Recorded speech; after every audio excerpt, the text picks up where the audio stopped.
איך נושאים כמו מוטיבציה, רזיליאנס, עמידות, מאמץ, נכנסים לתוך הדיזיין שלנו?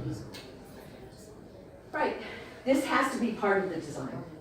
And it has to come on rubrics in which you design this.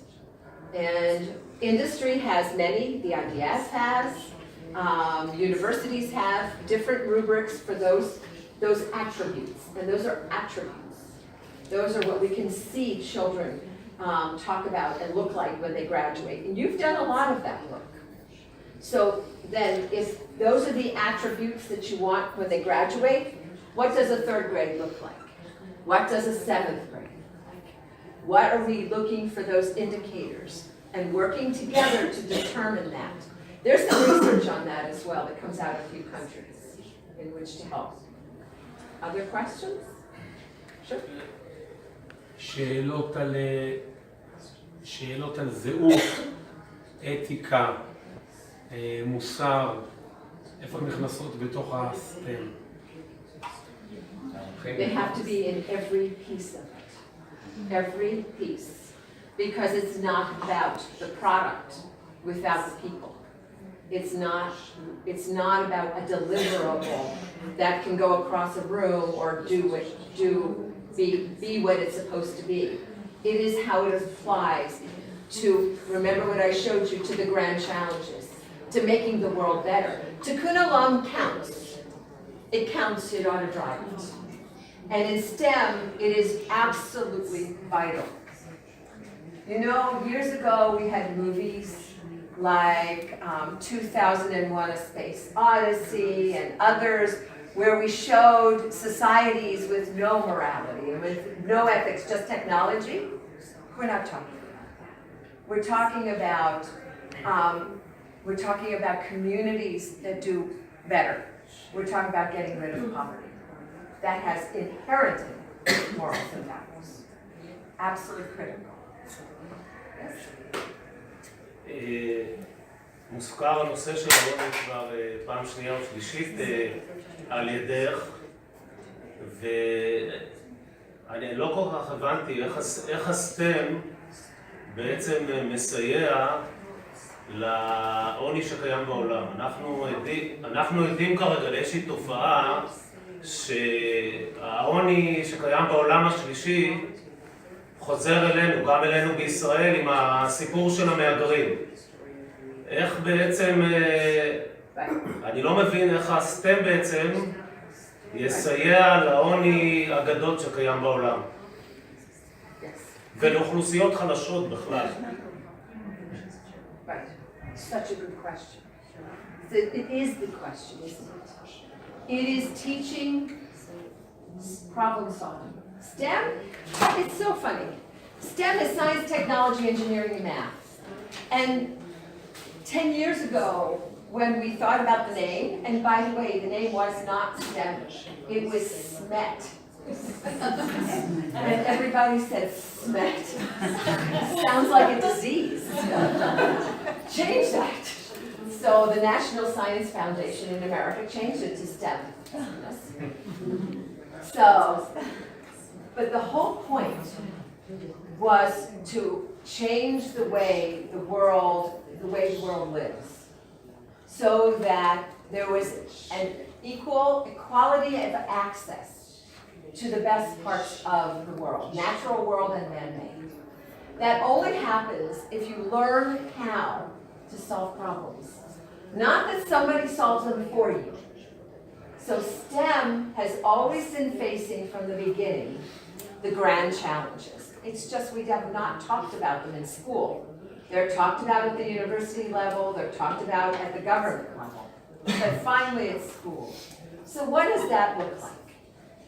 That looks like, let me give you a story. That looks like a little Egyptian 13-year-old who hasn't been to school because the little oasis he lives in basically had one school and his parents needed him to do other things. He read, developed a robotic arm for his grandmother who couldn't reach, certain things from the shelves. Digital. He borrowed enough, and people gave him enough, that he finally found himself at a STEM school in Egypt with a patent at 13. And this is 6 years ago.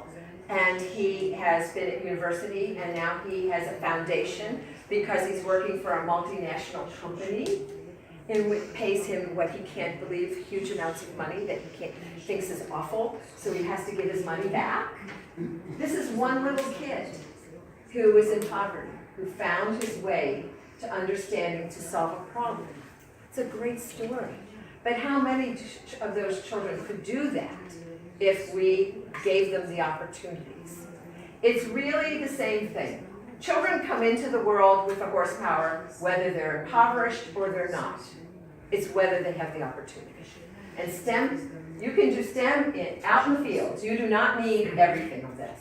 You can solve problem after problem if you understand what the system is to solve those problems. And I hope that makes some sense too, because it's really critical now in this world, exactly for what you're saying. Other questions? יש לי שתי שאלות. אחד, את דיברת על האקוסיסטם, שצריך להסתכל על הלומד ועל כל האקוסיסטם שאתה מסביב. ואיפה הרגע שבו זה מתחיל להניע את האקוסיסטם? כי באקוסיסטם הכל תלוי בהכל, אז מה הרגע שבו מתחילים? זו שאלה ראשונה. השאלה השנייה, זה על הדבר הקריטי הזה שאת מדברת עליו, שבו ילד צריך ללמוד לפתור בעיות. אנחנו עוזרים לילדים שלנו ופותרים בשבילם את הבעיות. וככה אנחנו גם מלמדים אותם. זו הבעיה, אני המורה יודע את הפתרון, ואתה צריך... המעבר הזה אצל המבוגר, איך עושים אותו? אצלי המורה, אצלי ההורה, איך עושים אותו? Okay. The ecosystem comes because a community like this, with your industry partners that you already have, and more, and your after-school people who spend time with your families, and your faith-based community, and everybody who touches a child, come together in a meeting like this. And you use design. Exactly how we solve problems in STEM is exactly how we innovate ecosystems. And we say first, what do we, in 10 years, what does the Valley of Springs want to look like for its children? What is that goal? What does success look like? And that we determine what success looks like. After that we say, so, what do we all agree on? What do we think is our set of beliefs? Is STEM for all kids? Or is it just for the top kids? Is STEM for the boys but not the girls? Is STEM and we talk about the design principles. When this building was built, it was built as a swimming pool, correct? Yeah. So the designer did not make the mistake and built it as a synagogue, did they? It was intentional. That's the same thing with an ecosystem. You build it intentionally. When this had to be repurposed as IDEN technology, it had to be repurposed. There's all kinds of different walls now. Your system has to be repurposed. So there'll be all kinds of different walls, but you have to design that. You architecturally change, but you don't do it with just education or just industry. You do it together. And that's really important. And how does it start? It starts now. You've already started. And if you want, we can actually, stop and say, what does this look like in 10 years and put it up and decide that, because you've already probably decided that, and make it more obvious to everybody.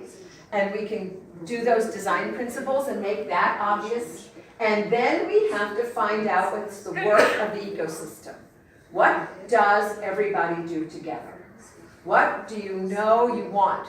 And what are the processes to get it to go? We were talking about the fifth tier, right? The 5 points.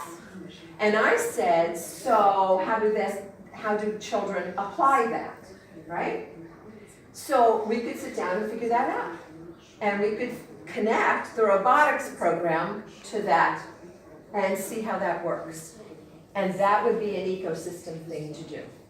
The work that goes on here, does it connect to the science classes in 7th grade or in 11th grade or whatever? We could do that and do that formally. What's going on in Eden at the farm, that's also. And bringing in, and then what aren't you doing that you want to do? Because it's not just what you're doing. What would you like to do? So that's how an ecosystem starts. We're starting in Beersheba. We're working with funders, and we're going to start there. We've had, the Cleveland Federation is in Bet Shan Valley of the Springs. We have the ministry starting in, where is the ministry? In Bet Shan, but there's also 2 others. Yeah, Jerusalem. Okay, and Toronto Federation also. Is in Jerusalem. Okay, it's in Jerusalem.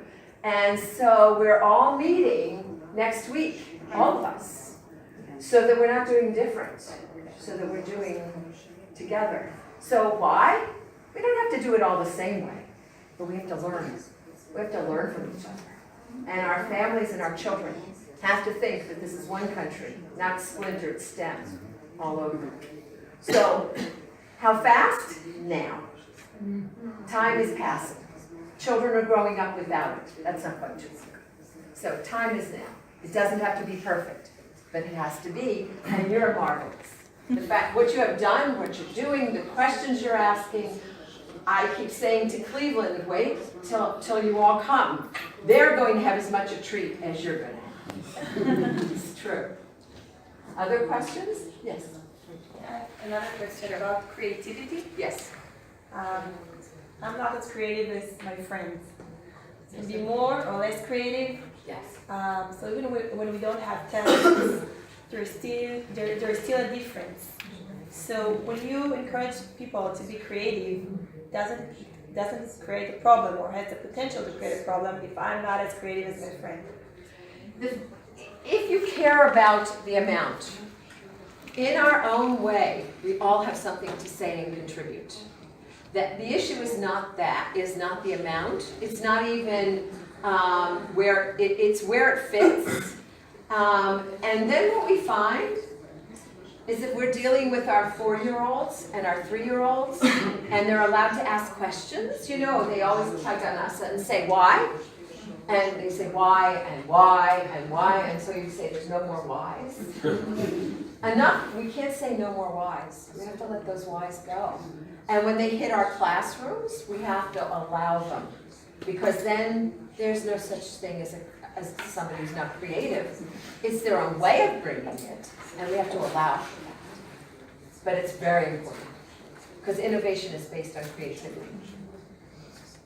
I want to add one more thing. I think it's when we think of creativity, we think of art all the time. Right. And creativity is way beyond art. Right? Every time you create something new, you create. And therefore, it's not just art. Of course. It's not art, it's not just building, it's thinking too.